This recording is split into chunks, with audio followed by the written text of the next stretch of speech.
When you look back at American history, there are some pretty strange and, frankly, terrifying chapters. The New England vampire panic is definitely one of them. It's this wild story of fear, of folklore, and of a community desperately trying to find answers for a deadly, invisible killer. So today, we're going to dig in and uncover what was really going on. And right at the heart of this story is this haunting figure. A 19-year-old girl from Rhode Island named Mercy Lena Brown. Her story became so infamous that, yeah, it's rumored to have helped inspire Dracula. But as you're about to see, the true story is so much more tragic than any work of fiction. So, to really get this, we have to go back to the late 1800s, to this small rural town of Exeter, Rhode Island. And this was a community that was just living in the shadow of this horrible disease. And that fear was about to push them to do something truly desperate. I mean, for the Brown family, it was just relentless tragedy.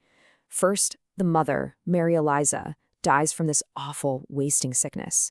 The very next year, her daughter, Mary Olive, is gone too. Then the son, Edwin, gets sick. And then in 1892, young Mercy Lena dies. To the people in town, this wasn't just a string of bad luck. This constant cycle of death, it looked like a curse. And when Edwin's health just completely fell apart, the fear in the town just boiled over.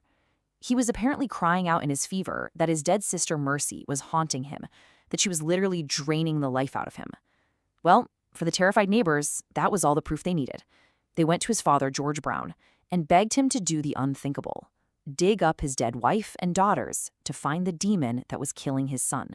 So picture this. It's a cold day in March of 1892, and a group of men head to the cemetery. First, they open the graves of Mercy's mother and her older sister. Inside, nothing but skeletons. But then they open Mercy's tomb, where her body had been kept over the frozen winter months. And what they saw horrified them. Her body was preserved, and when they cut into her chest, they found what looked like liquid blood still in her heart and liver. For them, that was it. That was the proof Mercy Brown had to be the vampire. And what they did next, the so-called cure, it's just horrifying. It was this folk ritual born out of pure terror. They cut out Mercy's heart and liver, burned them to ash, then mixed those ashes with water and made her sick brother, Edwin, drink it. They thought it would save him. But of course, it was a complete failure. Edwin was dead just 2 months later. Now, as shocking as Mercy Brown's story is, and it is shocking, you have to understand this wasn't some isolated, one-off event. Her case was just the last and most famous in a panic that had been gripping rural New England for more than 100 years. And we have records. This wasn't just a rumor. There were many other cases. From Vermont, way back in 1793, all the way to Connecticut in the 1840s, all over the region, families were digging up their loved ones, absolutely convinced that one of them had come back to feed on the living. This was a deep regional fear. In fact, this was so widespread that even prominent thinkers of the time knew about it. In 1859, a guy you might have heard of, Henry David Thoreau, wrote about this exact practice in his journal. He called it a sign of the savage in man, which just goes to show you how deeply this superstition was embedded in the culture, even as the rest of the world was starting to modernize. So, what was really going on here? What was actually stalking these New England families? Well, it wasn't a vampire.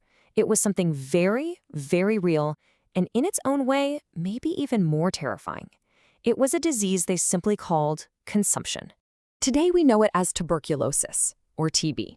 It's a bacterial infection that attacks the lungs. But back then, they called it consumption, and the name is horrifyingly accurate.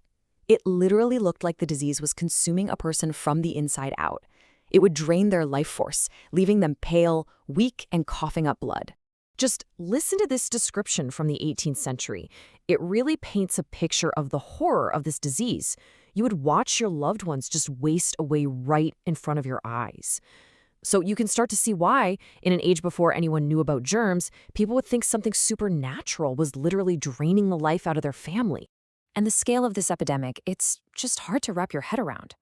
During the 1800s, tuberculosis was responsible for almost a quarter of all deaths in the eastern United States. 25%. 1 in every 4 people. When you're facing a killer that relentless, And that mysterious fear starts to write its own answers. Okay, so now let's connect the dots. How does a real-world disease, combined with a misunderstanding of what happens to a body after death, get twisted into this legend about vampires? So let's try to put ourselves in their shoes for a second. When they pried open that coffin, what were the physical signs that made them scream vampire? And more importantly, what do we know now that explains what they really saw? Okay, this is where it all clicks into place. They saw an undecomposed body, right? Like Mercy Brown's. That's because she was kept in an above-ground tomb during a freezing winter. It was basically a natural freezer. They saw fresh blood in her heart. That's just the natural process of blood clots breaking down after death.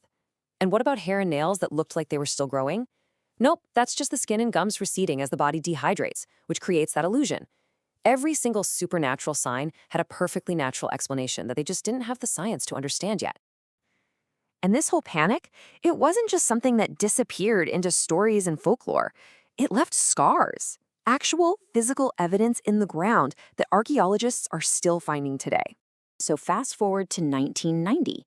A crew is digging in a gravel pit in Griswold, Connecticut, when they stumble upon an old, forgotten farm cemetery. And right away, they notice one of the graves is different. It's been deeply, deeply disturbed. The coffin had these little brass tacks on it, spelling out the initials JB and the number 55. Inside, the skeleton had been horribly rearranged long after death. The skull and the thigh bones were laid out on the chest to look like a skull and crossbones. The ribcage had been smashed open. But here's the crucial link. When forensic scientists examined the bones, they found lesions on the man's ribs, a classic telltale sign of a very bad tuberculosis infection. This was the grave of a farmer named John Barber. He died of consumption, and when other people in his family started getting sick, his community came back to his grave. They performed this ritual, smashing his chest, rearranging his bones to stop what they believed was his spirit from preying on the living. This right here, this is the cold, hard archaeological proof of the New England vampire panic.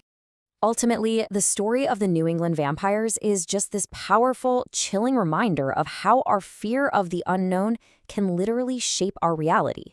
They used folklore, these stories of vampires, to explain a disease they just couldn't comprehend. And that kind of leaves us with a question for ourselves, doesn't it? When we're faced with our own modern plagues, our own unexplained fears, what are the stories we're telling ourselves?